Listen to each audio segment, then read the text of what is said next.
All I could see was in the background is that naked woman laying there with her legs spread. So that's Oh, okay. cool. Looking at each other, just silence. No one could say anything.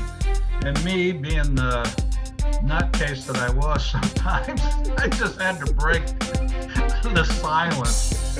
And I have a sick sense of humor. So I looked at him, I go, well, is this what we call puppy love? Hey, everybody. Welcome back to the channel. Today, I got my dad back with me here. Hello. We're going to talk about some of his experiences from being an elder. To start off with, please, if you haven't already, please like and subscribe to the channel and feel free to share it. And also as a way of introducing this, because we're going to do a series of experiences back from the days when you were an elder. Yep. And what we're going to do is we're going to just take one experience at a time, basically, and break it down. And also, whenever we make reference to the Shepherding the Flock of God book, we're actually going to be using your personal copy that you used to have right here Well, there's an old relic. from the era of you being an elder. So, for our audience's sake, this was my dad's personal copy of the Secret Elders Manual that I have now inherited to spread the word, to make it not secret. So, and just so everybody knows, this is the 1991 edition of the book. Yeah. So, and the reason why I am glad that we have this is because when we talk about what you went through as an elder and everything, and your reference material, this will be what you were referencing at the time, not the latest editions that we have out right now. So I just wanted to bring that out. I used that book all the way up to 2010, and the New Elder book had just was released in 2010, and I had possession of it for maybe 3 or 4 months, and that's when I stepped down. And didn't you turn in that copy when you left?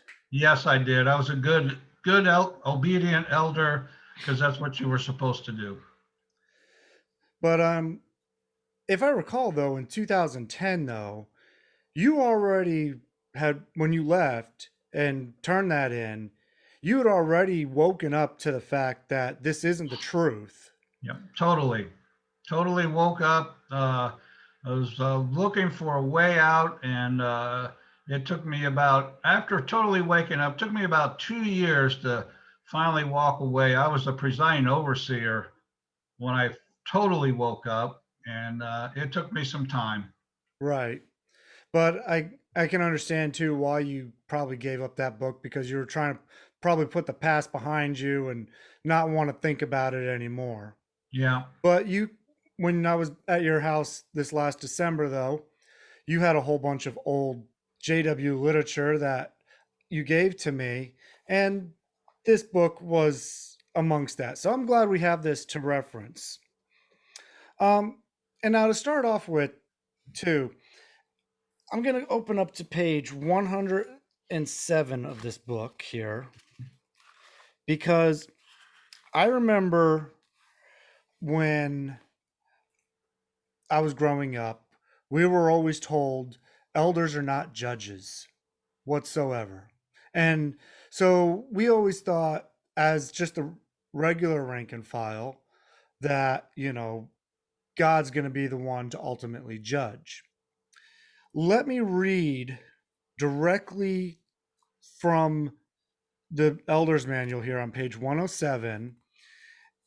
And this, I'm just going to read the subheading, and I'm just going to read a couple things right under that subheading. The subheading says, elders are teachers and judges. So outright lie that we were always told. And then it says, by judging in righteousness, you may turn others back from a sinful course. And you must also teach, making clear what God requires. So right off the get-go there in the elders manual, elders are absolutely 100% judges. And for the viewers, if you'd like to see that in the book, that's exactly it right there for everybody to see. Take a screenshot, share it. Elders are definitely judges. So, with that in mind, um, I just want to bring that out. And then also because of the nature of this experience that we're going to be talking about, let's tell me, Dad, exactly what a shepherding call is. Well, mostly contrary to what a lot of people thought, because when we get some names, the body of elders will get together and find out, who needs a shepherding call. And those that were, the two elders that were assigned to certain people, we give them a call and say, we'd like to stop by for a shepherding call. It was amazing how many refused it. It was like they were scared. They thought they had done something wrong. We try to say, no, you didn't do anything wrong. We're just here to encourage. A lot of them would not allow us to do a shepherding call on them. So basically, the shepherding call was there on the premise of encouraging people, especially the weaker ones in the congregation. Try to encourage them to come back to meetings more often, go out in field service, do all those things that a good witness uh, needed to do in the religion. Okay. And then and let's just go back real quick here. What year were you appointed as an elder? I was appointed as an elder in September of 1986. Okay, September 1986. And then you just said a moment ago when you left in 2010.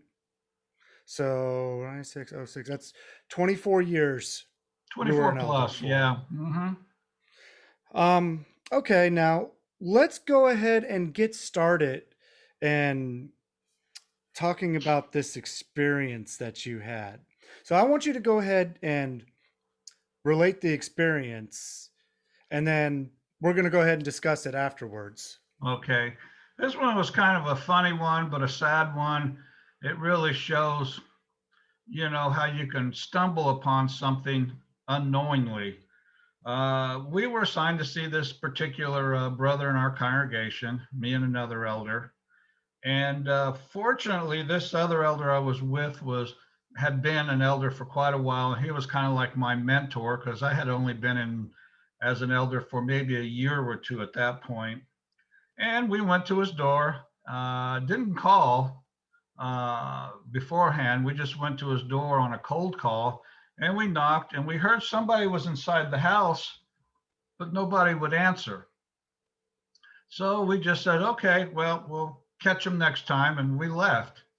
Well, the following meeting that we went to, which was on a Thursday evening, he showed up there and he came up to me and he says, David, I need to speak to you and another elder.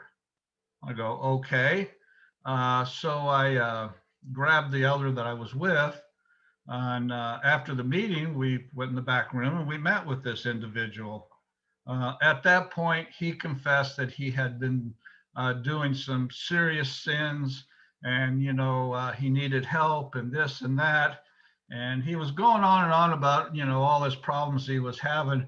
Then he looked up at us. He goes, oh, by the way, why were you knocking on my door? Why did you come by to see me? And, and we said, we were just there just to encourage you, to say hi, missing you at the meetings, this and that. And he kind of looked at us and goes, oh.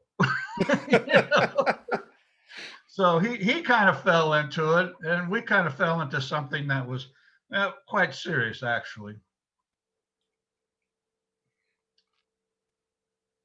Uh, you know, I know there's a little bit more to this experience as well. Let's well, yeah, jog my mind. Now Well, okay, I'll just keep going, I guess. Uh, After he confessed to us, we says, well, we're going to have to meet with the body of elders and form a judicial committee. And he agreed to that. So we met with the body of elders. I don't know, it was about a week later. And they assigned, of course, us two elders that had initially visited him and heard the confession, and one other elder. And then we made a decision on what time and date we would meet with them, and we did, and we gave him a call and set the time up for that, and he agreed to that, and he showed up. Well, during that meeting, of course, we open with a prayer, and we read a few scriptures on how it's good to confess, and this and that, and then we asked, so would you like to explain what you did? And first he went into, well, when we showed up that evening or that afternoon to see him, the first time on the shepherding call, he was in there watching porn, masturbating. So he was confessing to that. Now you got to remember, this was a man that was in his 50s. So he was not a young man. He was an older man.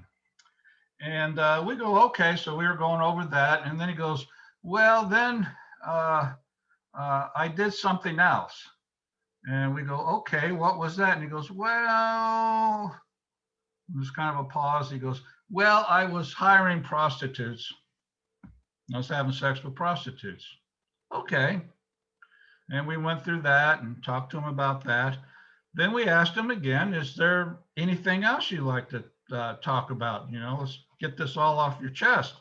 And he goes, what? And he kept saying this, well, and then he came up with some really bizarre thing that he was doing with the women and this and that. And then we go, okay, all right, well, that kind of falls into the first thing. And then finally at the end, and this was like about 2 or 3 confessions in of other things he had done, we go, anything else? We were almost afraid to ask him. Again, it was getting so involved. He goes, well, he goes, I was having sex with my dog. Oh, jeez. And I'm going, well, now I was with 2 seasoned elders, and I was the younger of the bunch. I was in my, about that time, I was about in my mid 30s, 34, I think. And we were just flabbergasted, stunned. Oh, yeah. We couldn't say anything. We were just like looking at each other. And finally, he says, is that it? And he goes, yeah, that's it. And so he leaves the room. We asked him to leave the room so we can talk about it. So we're looking at each other, just silence. No one could say anything. And me, being the nutcase that I was sometimes, I just had to break the silence. And I have a sick sense of humor. So I looked at him, I go, well, is this what we call puppy love? One elder just gave me a dirty look. The other one just shakes his head. He goes, David, That kind of broke the ice. On that. Oh, that's good. That is so good. Puppy love. Oh. So every time I hear that now, my mind goes back to that horrible time in my life listening to this stuff. Oh, well then. So you're just as much of a smart ass as I am, I see. Yeah, well, you got it. Apple don't fall very far off the tree, No, it doesn't. Because even my own wife says, you can never be serious. Yeah. Well, look at my example. So let's talk about this just a little bit. Okay. So when you first went to his house the very first time, were you alone or were you with somebody else from the congregation? Well, when you always do a shepherding call, you're always supposed to bring another elder with you. Okay. So your initial call, you didn't get him at home. Nope. Or you heard him at home, but he didn't answer the door. Remember one thing, son. The reason for that, for you always have another elder with you, the two witness rule, Okay. Very, just yeah, in, good point. Very good point. just in case. Yeah, absolutely. And so then the next time you saw him was at the Kingdom Hall. Correct. And so again, you when you talked to him there, was again, it was two elders, right? For the two witness rule thing? The first time when he first came up to me, I was by, I was in it was before the meeting and people walking around. He just says, I need to see you after the meeting. I have something to talk about. Mm-hmm. And that's when I got hold of the brother that went with me on the initial call. And we met with him after the meeting. Okay. So still you had the two Two of witness you rule. Yep. talking with him. He Yep. made his initial confessions at that point in time. Yeah. Just the first one. Right. Right. His initial one. Yeah. And so based off that confession, you then formed your judicial meeting. Right. We Judicial had to committee. have an elders meeting and let them know that so-and-so had committed a serious sin. We need to form a committee. We didn't go into detail on what he did, but it was, you know, Oh, okay. See, I didn't realize that. So you had an elders meeting. right. Then based off that elders meeting, now did do you call that elders meeting or do you tell like the overseer that you need to have an elders meeting? How Yeah, exactly did that work? right. Yeah, we would have to go to the presiding overseer and say that we have a serious case that requires a judicial committee.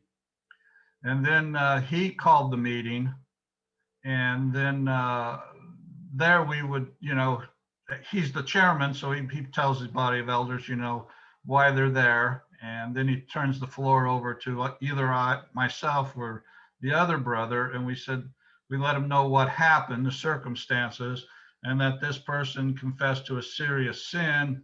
And sometimes we would mention the serious sin, but no details, just it's either fornication or adultery or whatever. Right. Now see, this is important information though, because what you're telling me in essence is that when somebody comes to an elder and thinks that they're confessing something privately to either one or two people, even if it's just they think it's the judicial committee only after it's formed, you're telling me now that no, that's not the case.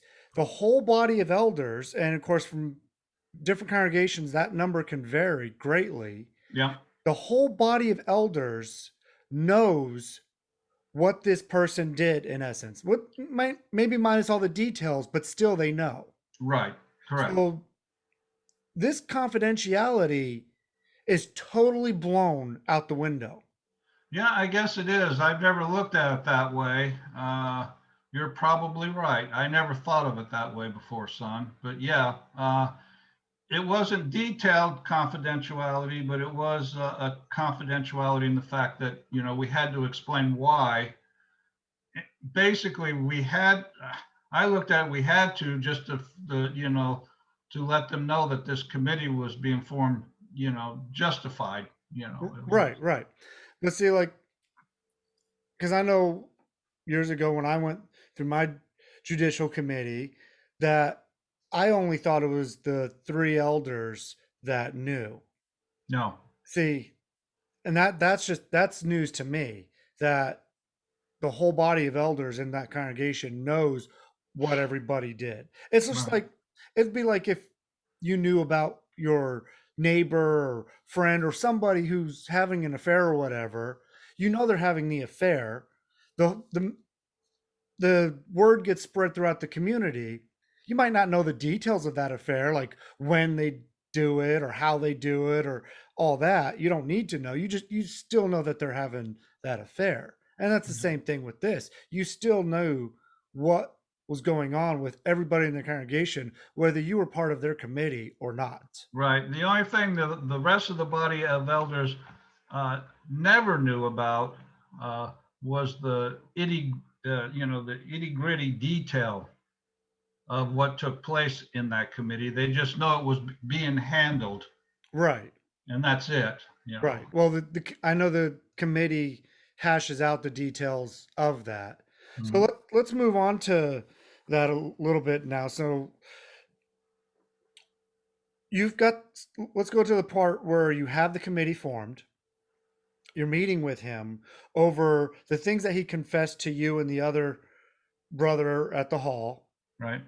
And now you're asking him, is there more? And he keeps coming up with more. And you guys are just like, you keep getting more and more mind blown by what's Right. going on. So while you're talking to him in the back room, are you, how much in depth are you going into what he did? Yeah, I know where you're going at with this. Unfortunately, some elders always felt they had to get all the minute details of what took place. In other words, let's say you went back in there and you said, I committed fornication.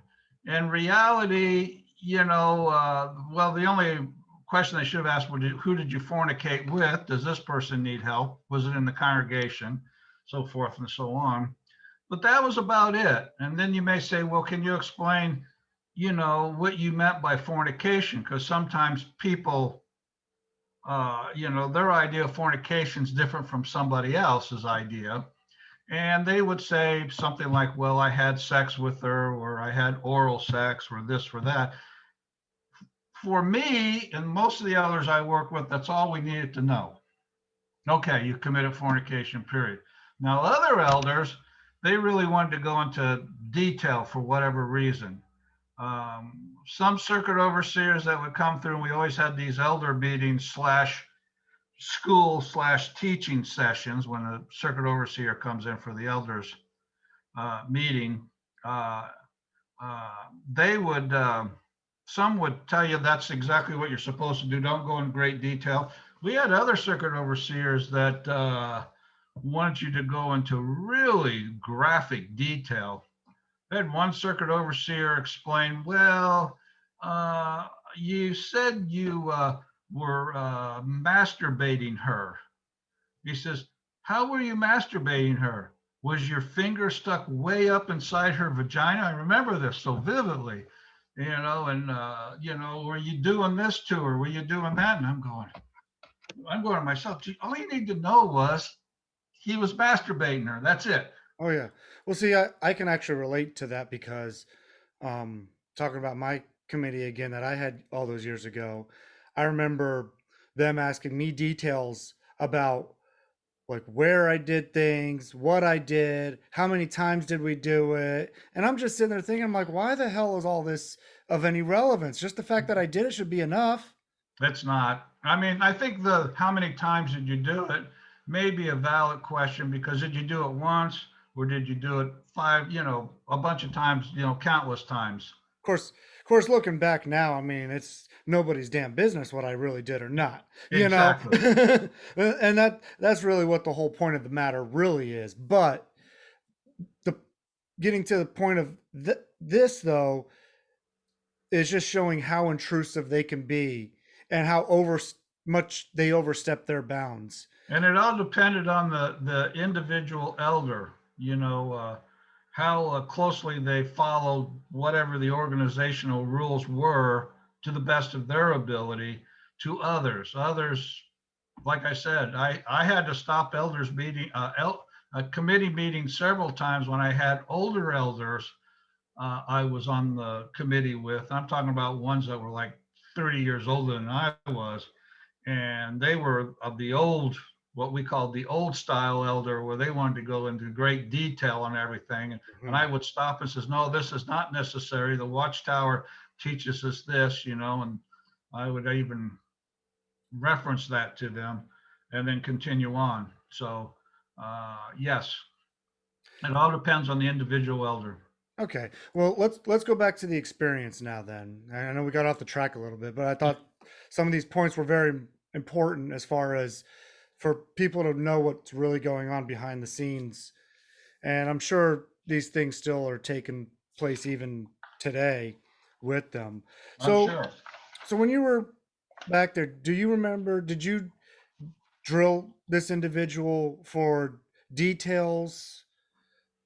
Like how in depth do you remember going or not going with this person? With this individual, he was like an open book.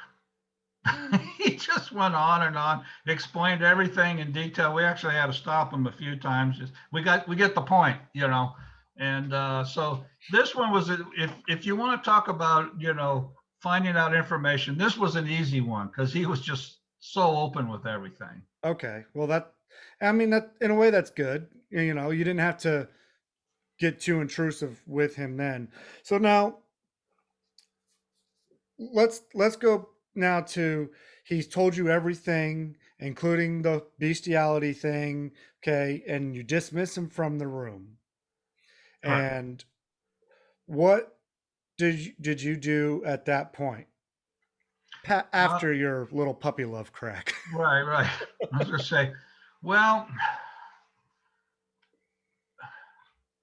these things are these things were so draining on me physically, and it was nice just to have that little bit of a laugh and, you know, compose ourselves.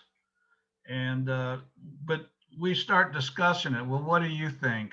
You know, we would go, well, he did this, this, and that. I remember two of us elders, myself included, and another brother, we were convinced he should have been disfellowshipped because he did a lot of things. He did it consistently, and he was a very likable guy, well known in the congregation, and he could have been a threat to individuals in the congregation.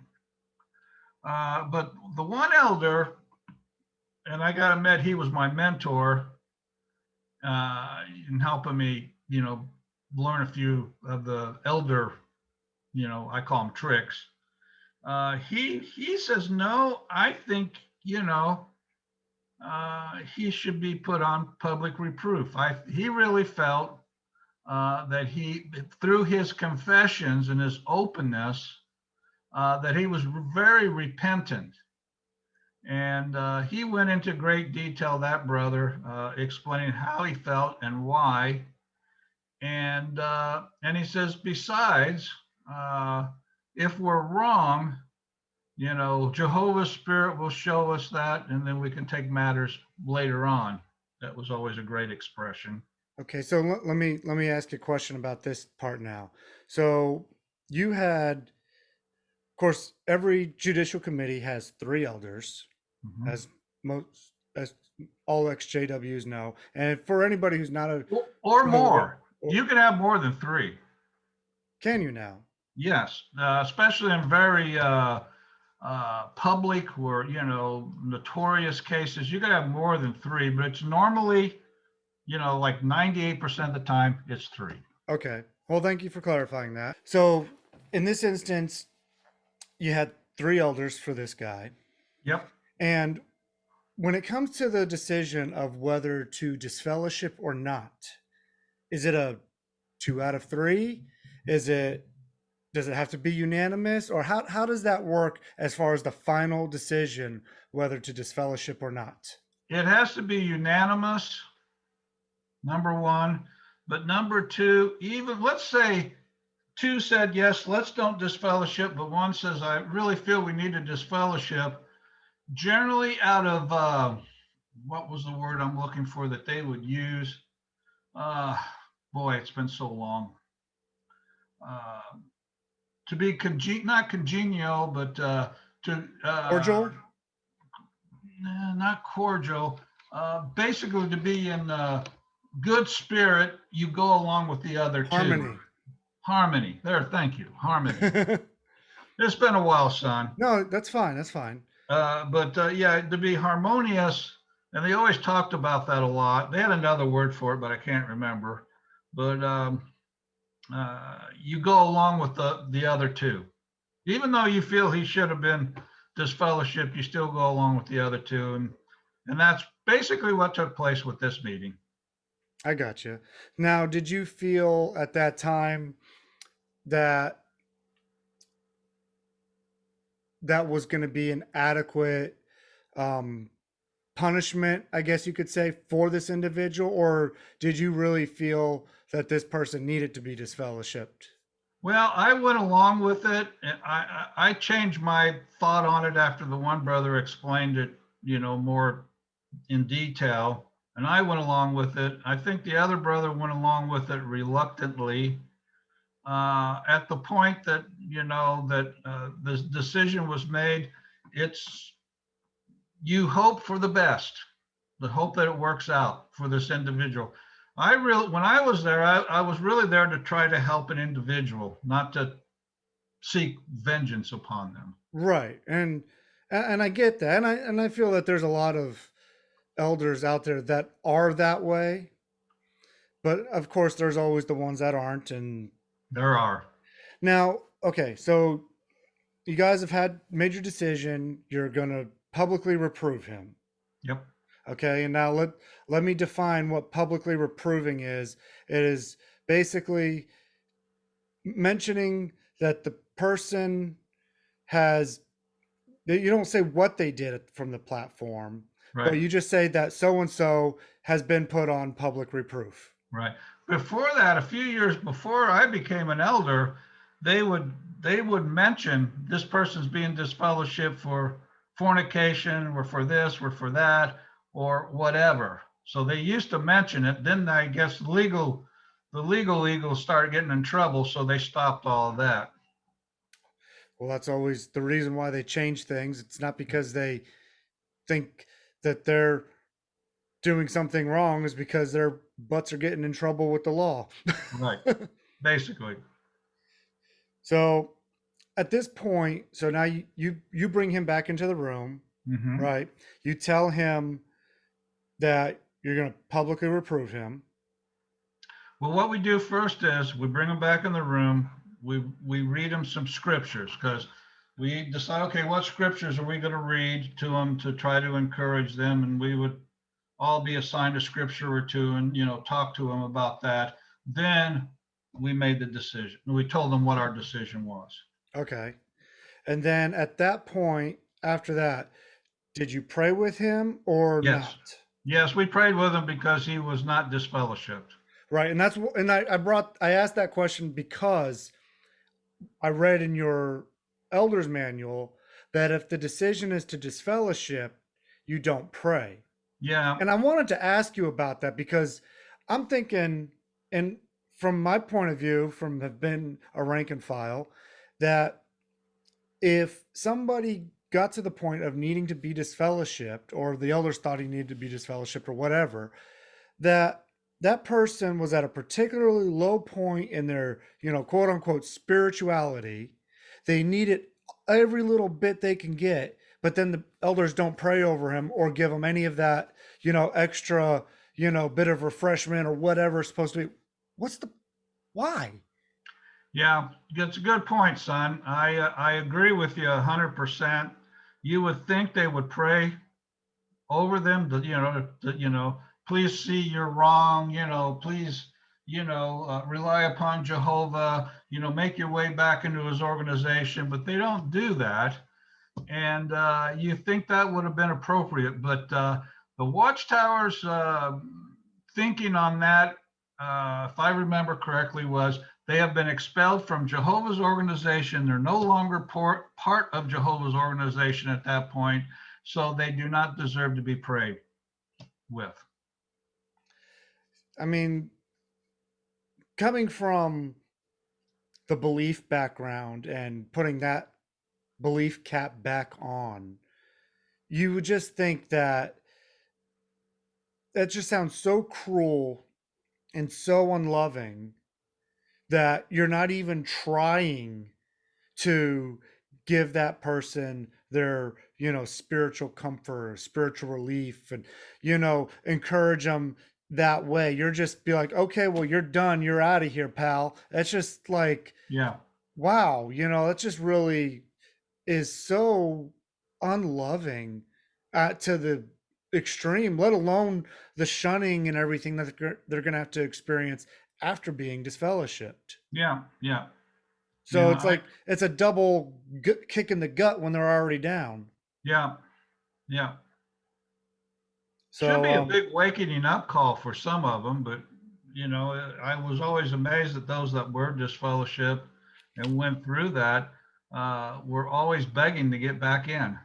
yeah, yeah, because and I and the reason why I brought up the prayer about after, if not praying after the decisions to disfellowship, back in your elders book here on page 120, there's the topic here. It says, after scriptural discussion and after all evidence has been presented, dismiss the accused and any witnesses, which, how many times do you ever have witnesses? It doesn't, from the experiences I've heard, there's not very many. Not many. The witnesses I've always remembered was usually a wife or a husband who's their mate had done something wrong. Yeah. And About it. so, and so, and the, this is an important point here, though, about the no prayer if decision is to disfellowship.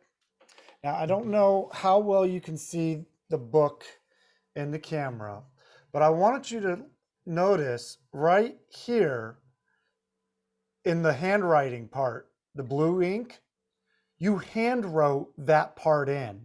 Yeah, That's not something that was printed into the book. correct. Trying to hold it, look at the camera. Yeah, you can't really see it, but that's but, okay.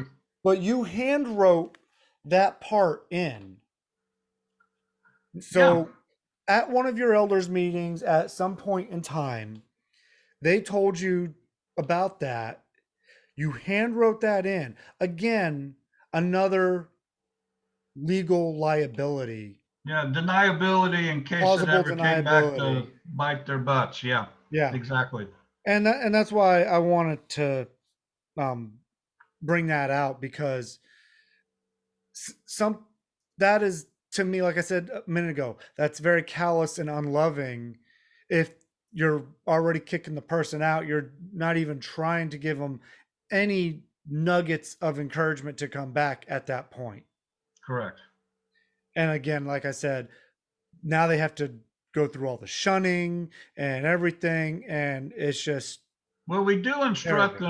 we do instruct them, even though we don't pray with them, we do instruct them to keep coming to meetings and, this is the protocol that you need to follow, basically don't talk to anybody, come in before the meeting starts, leave just after it's over with, yada, Yeah, yada, yada. a whole new set of rules and restrictions on top of the other crap they've already got to go You through. can't get any literature at the literature counter, it goes, it was Yeah, just because you all might, heaven forbid, you actually talk to somebody and say, "Hey, can I have a watchtower?" right. Exactly. Yeah, because I know it's just ridiculous. Now, it was after I became an elder, there was a provision came in later on where an elder, had to be an elder, preferably one on the judicial committee, can talk to that individual at the meeting just to see how they're doing, you know, has there been any changes in your life, whatever. Right. But that they even, I guess at one point, even elders couldn't even talk to them. Now I know when I'm not gonna mention his name because he's still in the organization, but my friend that I used to hang out with all the time when we were in Newport Richey Hall, and he got disfellowshipped, and he was disfellowshipped for, I want to say, around 12 years.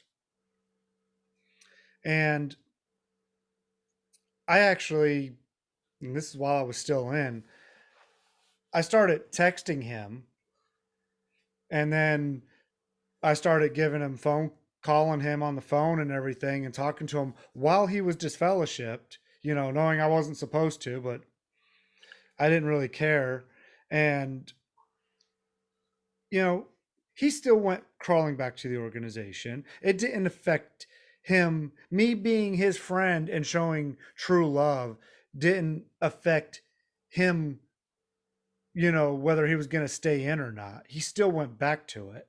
So, Mm-hmm. I mean, and that's why their whole rule of not talking to anybody is just crap. You're not gonna dissuade them from coming back if they really want to come back. Yeah. I can say with this case of this individual, man, he blossomed as a witness at that point. It was like he didn't miss a meeting after that. As time went on, privileges were given back to him. And then finally, he had full privileges after over a year or so. And he became a pioneer for a while. Oh, wow.